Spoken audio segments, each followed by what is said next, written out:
Your most welcome in our YouTube channel science galaxy education. हमारे YouTube channel science galaxy education में आपका हार्दिक स्वागत है। आज के लेक्चर में हम लोग डिस्कस करेंगे class 10th math chapter number 8 और चैप्टर नंबर 8 हमारा है त्रिकोणमिति का परिचय अर्थात इंट्रोडक्शन ऑफ ट्रायगोनोमेट्री। ठीक है, तो आज हम सीखेंगे कि त्रिकोणमिति होती क्या है, ठीक है, और त्रिकोणमिति किससे कहते हैं। ठीक, तो चलिए सीखते हैं। देखिए, जो ट्रायगोनोमेट्री शब्द है, ट्रायगोनोमेट्री, ठीक है, वो 3 शब्दों से मिलकर बनी है। 3 शब्द कौन कौन है? पहला शब्द है ट्राई, ठीक है, और ट्राई का अर्थ होता है 3। और दूसरा शब्द है गॉन, और गॉन का अर्थ होता है भुजा, ठीक है, और तीसरा शब्द जो है वो है मेड्रॉन, ठीक है, और इसका मतलब होता है माप, अर्थात त्रिभुज की 3 भुजाओं का माप ही त्रिकोणमिति कहलाएगा। ठीक है, यानी त्रिकोणमिति है में हम तीनों भुजाओं और तीनों कोणों से संबंधित रिलेशन को अध्ययन करेंगे। ठीक है, मतलब त्रिकोणमिति गणित की वह शाखा है जिसके अंतर्गत हम त्रिभुज के भुजाओं और कोणों के बीच पारस्परिक संबंधों का अध्ययन करेंगे। तो ये हमारी ट्रायगोनोमेट्री है। ठीक है, चलिए आगे देखते हैं।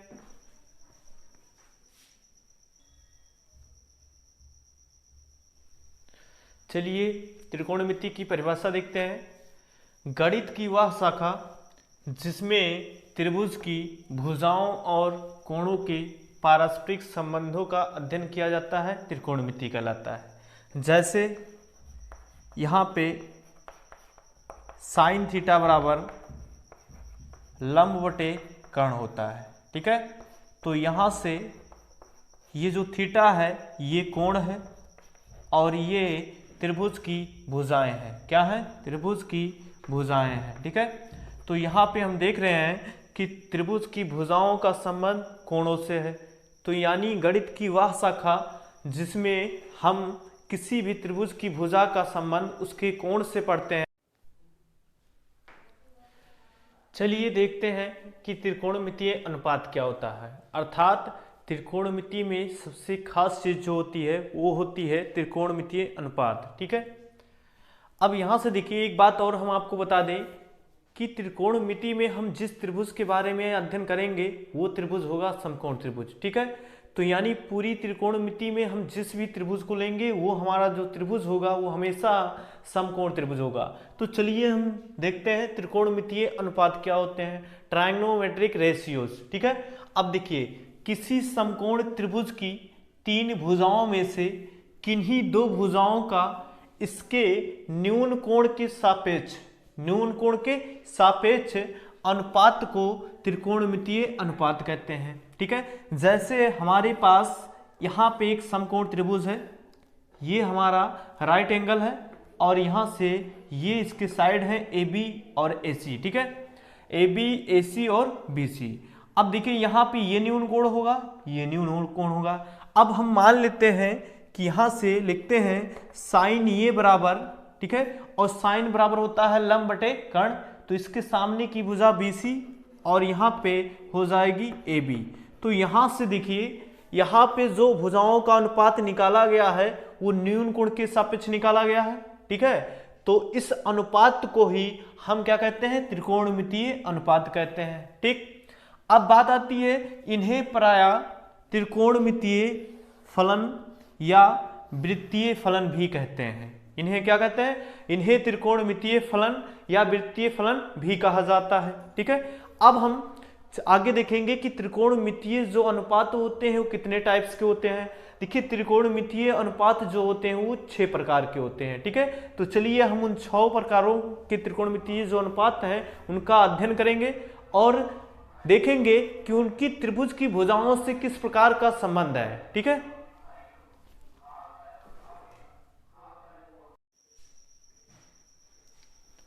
चलिए देखते हैं त्रिकोणमितीय अनुपात के प्रकार, टाइप्स ऑफ ट्रायगोनोमेट्रिक रेशियोज। ठीक है, तो त्रिकोणमितीय अनुपात कितने प्रकार के होते हैं? आपको बताया गया कि त्रिकोणमितीय अनुपात 6 प्रकार के होते हैं। ठीक है, अब यहाँ पे हम देखते हैं कि त्रिकोणमितीय अनुपात कौन कौन है।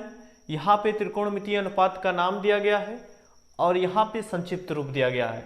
देखिए, पहला जो त्रिकोणमितीय अनुपात है वो साइन है, और साइन की जो हिंदी होती है वो होती है ज्या। ठीक है, और इसे संक्षिप्त रूप में हम क्या लिखते हैं, साइन, SIN। ठीक है, और सेकंड जो रेशियो है वो है कोसाइन अर्थात कोज्या। ठीक है, और इसको संक्षिप्त रूप में हम कॉस लिखते हैं। ठीक है, और हमारा थर्ड जो रेशियो है वो टेंजेंट है, इसकी हिंदी होती है स्पर्शज्या।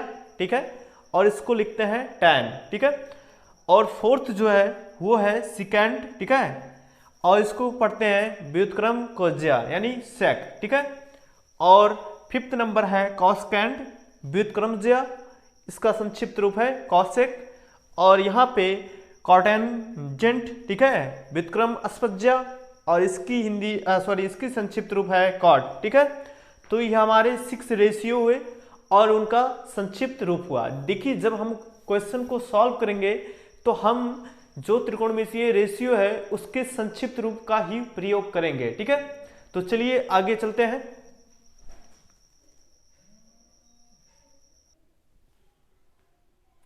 चलिए हम पढ़ते हैं त्रिकोणमितीय अनुपातों की व्याख्या, अर्थात त्रिकोणमितीय अनुपातों को हम अप्लाई कैसे करेंगे। ठीक है, तो चलिए देखते हैं। ये हमारे पास एक समकोण त्रिभुज है। ठीक है, यहाँ पे हम मान लेते हैं ये हमारा समकोण है B, और यहाँ पे ये और C। देखिए, समकोण के सामने की भुजा हमेशा क्या होती है, कर्ण होती है, और यहां से जो हाइट को बताती है उसको लंब कहते हैं, और जिस पे त्रिभुज बना होता है उसको हम आधार कहते हैं। ठीक है, लेकिन आपको एक बार और बता दें कि ये कभी कभी लंब और आधार चेंज होते रहते हैं। कर्ण तो कभी नहीं चेंज होता है, लेकिन लंब और आधार चेंज होते रहते हैं। ये चेंज कब होते रहते हैं, ये चेंज कोण के आधार पे होते रहते हैं। अगर कोण C को हम ले रहे हैं तो इसके सामने की भुजा ये लंब होगी, लेकिन अगर हम किसी भी त्रिकोणमितीय अनुपात का मान निकाल लें और उसमें कोण ये आ रहा है तो इसके सामने की भुजा ये लंब होगी और ये आधार हो जाएगी। ठीक है, तो एज ये सिचुएशन के हिसाब से लंब और आधार चेंज हो सकते हैं। ठीक है, लेकिन कर्ण आपका कभी चेंज नहीं होता है। ठीक है, इतनी बात याद रखिएगा। चलिए हम देखते हैं, यहां पे इसको मान लेते हैं थीटा। अब हमें निकालना है साइन। क्या निकालना है, साइन, और इसके साथ थीटा। देखिए, साइन बराबर होता है लंब बटे कर्ण। क्या होता है, लंब बटे कर्ण।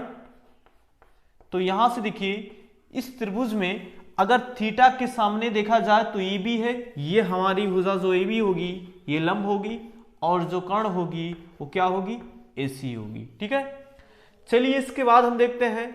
ठीक है, कॉस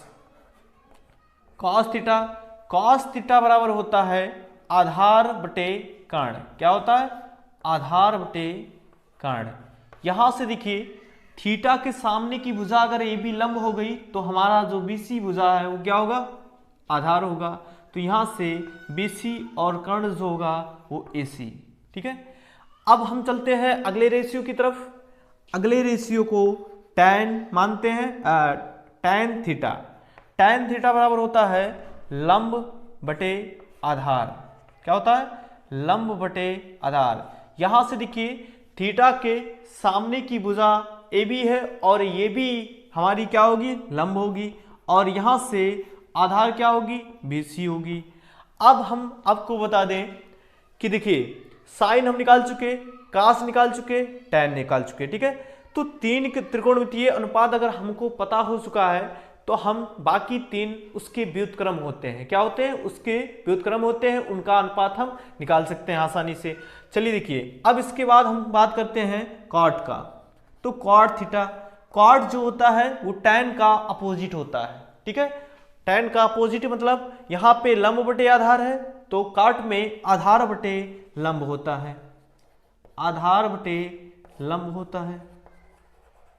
ठीक है, अब यहां से ये आधार यहाँ BC है और लंब यहाँ पे क्या है, AB है। देखिए जो हमारी अगली अनुपात है, ठीक है, वो है सेक थीटा। देखिए सेक थीटा जो होता है वो कास थीटा का व्युत्क्रम है। तो यहाँ पे कास थीटा बराबर आधार बटे कर्ण, तो सेक थीटा बराबर क्या होगा, कर्ण बटे आधार। क्या होगा, कर्ण बटे आधार। यहाँ पे आपका कर्ण जो है वो AC है और आधार जो है क्या है, BC है। आपका लास्ट जो है वो कॉसिक थीटा होता है। तो कॉसिक थीटा बराबर, यहां देखिए कॉसिक थीटा जो होता है वो साइन थीटा का अपोजिट है। तो यहां पे लंब बटे कर्ण, तो यहां पे क्या होगा, कर्ण बटे लंब। ठीक है, कर्ण बटे लंब, और यहां पे कर्ण आपका है AC और लंब कितना है, AB। बात समझ में आई। तो ये 6 त्रिकोणमितीय अनुपात हैं।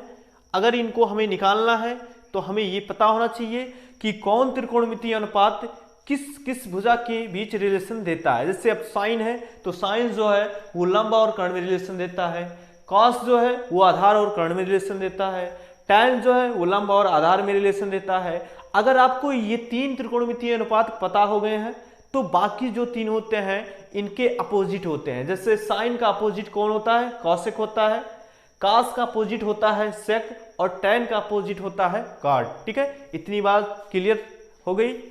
आशा करते हैं कि इतनी बात क्लियर हो गई है। चलिए आगे चलते हैं। ठीक है, मान लेते हैं कि यहां पे थीटा के सापेक्ष हमें अनुपात नहीं निकालना है, बल्कि हमें यहां कोण ये दिया गया है फाई, और हमें फाई के सापेक्ष निकालना है।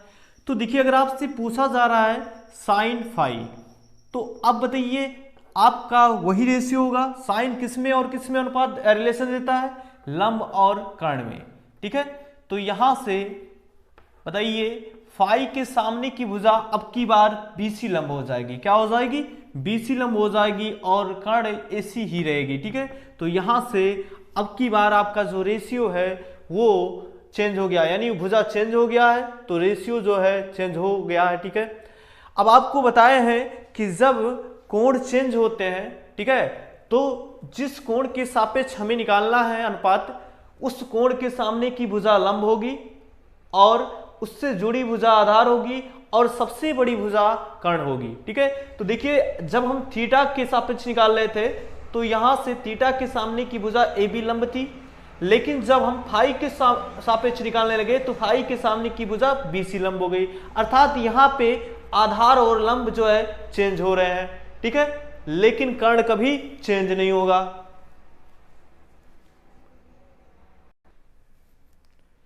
चलिए बात करते हैं त्रिकोणमितीय अनुपात का व्युत्क्रम। ठीक है, देखिए यहां पे साइन थीटा, देखिए साइन का जो अपोजिट होता है वो कॉसेक होता है। तो यहां लिख सकते हैं साइन थीटा बराबर 1 बटे कॉसेक थीटा। क्या होता है, कॉसेक थीटा। और यहां से हम ये भी लिख सकते हैं कि कॉसेक थीटा बराबर 1 बटे साइन थीटा। अर्थात साइन थीटा का अपोजिट कॉसेक होता है और कॉसेक का अपोजिट साइन होता है। ठीक है, इसी प्रकार टैन का अपोजिट काट होता है, यानी 1/cot थीटा, और cot थीटा बराबर 1/tan थीटा। ठीक है, और यहां से सेक थीटा बराबर 1/cos थीटा और cos थीटा बराबर 1/sec थीटा। ठीक है, तो ये चीज है। ठीक, ये आपके त्रिकोणमितीय अनुपात का व्युत्क्रम है। ठीक है, चलिए हम प्रश्नावली 8.1 के क्वेश्चनों को सॉल्व करते हैं। ठीक है, तो निम्नलिखित में से प्रत्येक के लिए अन्य सभी त्रिकोणमितीय अनुपात ज्ञात कीजिए। ये क्वेश्चन नंबर फर्स्ट है। यहां पे आपको दिया गया है साइन थीटा बराबर √3/2, यानी साइन थीटा का मान दिया गया है, और यहां से साइन थीटा को छोड़कर बाकी जो 5 त्रिकोणमितीय आपके बच रहे हैं उनका मान हमें निकालना है। देखिए किसी भी त्रिकोणमितीय अनुपात का मान निकालने के लिए हमें भुजाएं पता होनी चाहिए त्रिभुज की। तो सबसे पहले हमें त्रिभुज की सभी भुजाएं पता होनी चाहिए, ठीक है। अगर सभी भुजाएं हमें पता है तो हम त्रिकोणमितीय अनुपात का मान निकाल सकते हैं। तो चलिए यहां से देखिए, साइन थीटा बराबर हम क्या जानते हैं, साइन थीटा बराबर होता है लंब बटे कर्ण। क्या होता है, लंब बटे कर्ण, ठीक। यहां से देखिए इसका मतलब हुआ कि जो √3 है वो लंब है और जो 2 है वो कर्ण है। तो चलिए एक समकोण त्रिभुज बनाते हैं, और वो समकोण त्रिभुज इस प्रकार होना चाहिए कि यहाँ पे लंब क्या है, √3, ठीक है। तो ये √3 ले लेते हैं, और यहाँ पे देखिए कर्ण क्या है, 2 है, ये कर्ण हो गया। देखिए हमेशा जो एंगल होता है, एंगल के सामने की भुजा लंब होती है, तो अगर ये लंब है तो यहाँ पे हमारा थीटा होगा, ठीक है। चलिए इसका नाम रख देते हैं ABC। अब यहां से देखिए हमें इस समकोण त्रिभुज में लंब पता है, कर्ण पता है। अब हम क्या करेंगे, आधार ज्ञात करेंगे, ठीक है। तो समकोण त्रिभुज में जब दो भुजाएं, क्या बात है कुछ लोग, चलिए देखिए यहां पे समकोण त्रिभुज में दो भुजाएं ज्ञात है और तीसरी भुजा ज्ञात करना है। तो आपको पता है कि पाइथागोरस प्रमेय कहां लागू किया जाता है, पाइथागोरस प्रमेय हम वहां लागू करते हैं जहां पर त्रिभुज की दो भुजाएं ज्ञात हो और कोई तीसरी भुजा ज्ञात करनी हो। तो यहां पे हम त्रिभुज ABC में पाइथागोरस प्रमेय लागू करेंगे। तो यहां लिखेंगे समकोण त्रिभुज ABC में पाइथागोरस प्रमेय से, पाइथागोरस प्रमेय से। और पाइथागोरस प्रमेय क्या है, पाइथागोरस प्रमेय है कि कर्ण का जो स्क्वायर होता है वो बराबर होता है लंब के स्क्वायर के प्लस आधार के स्क्वायर के योग के बराबर। अर्थात लंब का स्क्वायर प्लस आधार का स्क्वायर बराबर होता है कर्ण का स्क्वायर, ठीक है। तो यहाँ पे ये पाइथागोरस प्रमेय होता है, और पाइथागोरस प्रमेय हमेशा जो है समकोण त्रिभुज में लागू किया जाता है, ठीक है। तो चलिए यहां से देखिए हमें कौन कौन सी भुजाएं पता है, हमें लंब पता है, तो लंब की वैल्यू रख दीजिए √3, और √3 का स्क्वायर प्लस आधार, देखिए आधार हमें नहीं पता है, यानी BC हमें नहीं पता है, तो इसको ऐसे रहने दीजिए। देखिए हमें पता और क्या है, कर्ण, तो कर्ण जो पता है वो 2 का स्क्वायर। देखिए 2 का स्क्वायर यहाँ होगा 4, और √3 का स्क्वायर तो 3, और प्लस BC का स्क्वायर। देखिए हमें BC का स्क्वायर नहीं चाहिए, हमें BC चाहिए। देखिए इसको ट्रांसफर कर दीजिए, तो 4 से 3 निकल जाएगा 1, और ये हो जाएगा BC का स्क्वायर। यहां से दोनों तरफ हम स्क्वायर रूट ले लेंगे, वर्गमूल निकाल लेंगे, तो BC बराबर हमारा होगा 1, ठीक है। अर्थात जो हमें आधार मिलेगा वो कितना मिलेगा, 1, ठीक है। और जब त्रिभुज की सभी भुजाएं हमें ज्ञात हो जाएं तो हम किसी भी त्रिकोणमितीय अनुपात का मान आसानी से ज्ञात कर सकते हैं। तो चलिए बाकी जो 5 त्रिकोणमितीय अनुपात हैं उनका मान हम ज्ञात करते हैं। अब देखिए साइन के बाद हम कॉस निकालते हैं, कॉस थीटा। कॉस थीटा बराबर होता है आधार बटे कर्ण। क्या होता है, आधार बटे कर्ण। देखिए थीटा के सामने की भुजा ये लंब होगी, तो आधार क्या होगी, BC, और कर्ण जो होगी वो AC होगी। तो यहां से BC की वैल्यू कितनी आई है, 1, और AC की वैल्यू 2, ठीक है। तो यहां से cos थीटा बराबर हो गया 1/2। ये दूसरे त्रिकोणमितीय अनुपात का मान निकल चुका है। चलिए हम निकालते हैं अगले त्रिकोणमितीय अनुपात का tan, और tan थीटा बराबर होता है लंब बटे आधार। देखिए थीटा के सामने की भुजा AB लंब, और यहां पे थीटा से जुड़ी जो भुजा है BC ये आधार। तो AB की जो वैल्यू दी गई है वो √3 है, और यहां से BC की वैल्यू है 1, तो यहां पे हम लिख सकते हैं √3। तो ये हो गया हमारा tan थीटा का मान। चलिए अगला मान निकालते हैं। देखिए कॉसेक थीटा, आपको बताया गया है कि कॉसेक थीटा जो होता है वो साइन का अपोजिट होता है। तो अगर साइन थीटा की वैल्यू √3/2 आई है तो कॉसेक थीटा की वैल्यू कितनी आएगी, 2/√3, ठीक है। और इसी प्रकार जो कास का अपोजिट होता है वो होता है सेक थीटा। तो सेक थीटा बराबर हो जाएगा 2/1, यानी यहां से 2 लिख सकते हैं। और tan का अपोजिट जो होता है वो होता है क्या, कॉट थीटा। और यहाँ पे देखिए √3 को हम √3/1 लिख सकते हैं, और जब इसको पलटेंगे तो यहाँ से 1/√3। अब यहाँ से देख लीजिए कि यहाँ पे 5 त्रिकोणमितीय अनुपात जो बचे थे उनका मान ज्ञात हो चुका है। ठीक है, तो ये क्वेश्चन नंबर फर्स्ट था हमारा, और फर्स्ट का जो फर्स्ट पार्ट था। ठीक है, अब इसके बाद चलते हैं हम सेकेंड पार्ट की तरफ। चलिए सेकेंड पार्ट की तरफ चलते हैं, और सेकेंड नंबर क्वेश्चन हमारा जो है tan थीटा बराबर 11। ठीक है, ये है, यहां से हमें tan को छोड़कर बाकी जो 5 त्रिकोणमितीय अनुपात हैं उनका मान हमें निकालना है। ठीक है, तो चलिए देखते हैं। देखिए tan थीटा बराबर होता है लंब बटे आधार। ठीक है, लंब बटे आधार, तो यहां से इसको हम लिख सकते हैं 11/1। चलिए एक थोड़ी सी चीज आपको हम बता देते हैं, जैसे काफी बच्चों का कंफ्यूजन ये रहता है कि कैसे ये कंफर्म हो कि साइन थीटा बराबर लंब बटे कर्ण होता है, tan थीटा बराबर लंब बटे आधार होता है। चलिए देखते हैं इसको याद करने का। ठीक है, एक आसान तरीका, जैसे यहां देखिए लाल बटे कका। ठीक है, देखिए यहां से जो पहला बता रहा है वो साइन को बता रहा है। किसको बता रहा है? साइन, अर्थात साइन जब लेंगे तो लंब बटे कर्ण। ठीक है, यानी ये पहला लेंगे, और दूसरा जो है ये कास को बताता है। किसको बताता है? कास को, यानी कास बराबर आधार बटे कर्ण, यानी कास जो है वो आधार और कर्ण में संबंध बताता है। देखिए तीसरा जो हमारा है वो tan बराबर बताता है, और tan जो है लंब और आधार में रिलेशन बताता है। ठीक है, तो यहां से लाल बटे कका के द्वारा हम साइन कॉस tan याद रख सकते हैं, और साइन का जस्ट अपोजिट ये कॉसेक बताएगा। क्या बताएगा? कॉसेक, अर्थात कॉसेक बराबर यहां से कर्ण बटे लंब होगा। ठीक है, और यहां से कॉस का उल्टा जो होता है सेक, और यहां tan का उल्टा कॉट।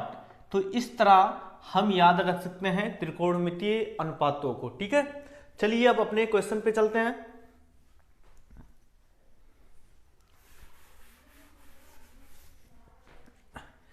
तो यहां से लंब हमें दिया गया है 11 और आधार दिया गया है 1।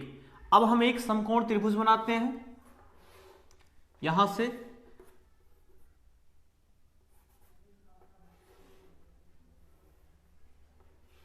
ये समकोण त्रिभुज है। अब यहां थीटा देखिए, अब की बार हम थीटा यहां बना देते हैं, कोई दिक्कत नहीं। और देखिए थीटा के सामने की भुजा लंब होगी जो कि कितना है? 11 है, और यहां से थीटा से जो जुड़ी हुई भुजा है ये, ठीक है, जो जुड़ी हुई छोटी भुजा है वो क्या होगी? आधार होगी। तो यहां से 1। अब इसका हम नामकरण कर देते हैं। क्या कर देते हैं? नामकरण कर देते हैं। अब यहां से अब हम चलिए देखिए, यहां समकोण त्रिभुज में लंब और आधार हमें पता है, हमें निकालना है कर्ण। और आपको पता है कि जब त्रिभुज की 2 भुजाएं ज्ञात हो और कोई तीसरी भुजा ज्ञात करनी हो तो हम पाइथागोरस प्रमेय का यूज करते हैं। ठीक है, तो समकोण त्रिभुज एबीसी में हम पाइथागोरस प्रमेय लगाएंगे। तो चलिए समकोण त्रिभुज एबीसी में पाइथागोरस प्रमेय से, पाइथागोरस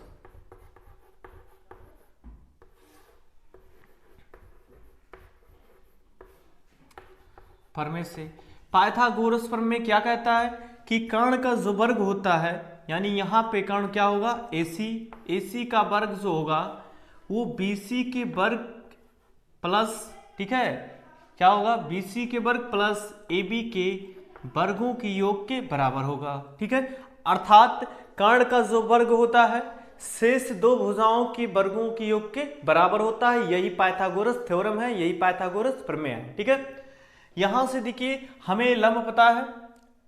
ठीक है, तो लंब यहां पे 1 है AB, और यहां पे सॉरी AB जो होगा ये लंब होगा, लेकिन इस कोण के लिए लंब ये होगा। तो AB की वैल्यू दी गई है 1 और BC की वैल्यू दी गई है 11। इसका स्क्वायर कर दीजिए, यहां से AC स्क्वायर बराबर होगा, यहां पे 11 का वर्ग जो होता है वो होता है 121, और यहाँ पे 1 का वर्ग 1 ही होगा। AC स्क्वायर बराबर हो जाएगा 122, ठीक है। अब यहां से देखिए जब इसका वर्गमूल निकालेंगे तो AC बराबर हो जाएगा अंडर रूट 122। देखिए अंडर रूट 122 जो है परफेक्ट स्क्वायर नंबर नहीं है, यानी पूर्ण वर्ग संख्या नहीं है, तो यहां से इसका स्क्वायर रूट हम नहीं निकाल सकते, वर्गमूल नहीं निकाल सकते, ठीक है।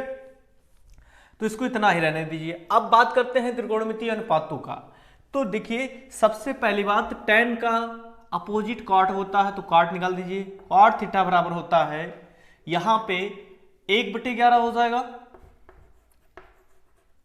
ठीक है। ये हमारा कॉट हो गया। चलिए साइन की तरफ चलते हैं। तो साइन थीटा बराबर लंब बटे कर्ण, थीटा के सामने की भुजा लंब यानी BC और कर्ण जो होगी वो AC होगी। तो BC की वैल्यू जो है वो 11 है और यहाँ पे AC की वैल्यू जो है वो अंडर रूट 122 है। यहाँ पे लिख देते हैं, ये हुआ। अब देखिए साइन का जस्ट अपोजिट क्या होता है, कॉसेक। तो कॉसेक थीटा बराबर हो जाएगा, इसको पलट दीजिए तो अंडर रूट 122/11, ये हो गया आपका एक मान, ठीक है। अब यहां से देखिए tan दिया था, कॉट निकाला गया, साइन भी निकाल चुके हैं, कॉसेक भी। अब इसके बाद आता है कॉस का, ठीक है। कॉस थीटा बराबर होता है आधार बटे कर्ण। यहां देखिए थीटा के सामने की भुजा ये लंब, लेकिन यहाँ पे AB जो होगी वो आधार होगी और कर्ण जो आपकी है AC। AB की वैल्यू दी गई है 1 और AC की वैल्यू जो है वो अंडर रूट 122। तो ये हमारी कास की वैल्यू निकल चुकी है। कास का जस्ट अपोजिट जो होता है वो सेक होता है। तो सेक थीटा बराबर हो जाएगा अंडर रूट 122, ठीक है, अपान 1, और इसको हम लिख सकते हैं अंडर रूट 122, ठीक है। तो यहां से देखिए हमारे 5 त्रिकोणमितीय अनुपात निकल चुके हैं और एक त्रिकोणमितीय अनुपात आपको दिया गया था। तो ये क्वेश्चन नंबर फर्स्ट का सेकेंड पार्ट है, ठीक है।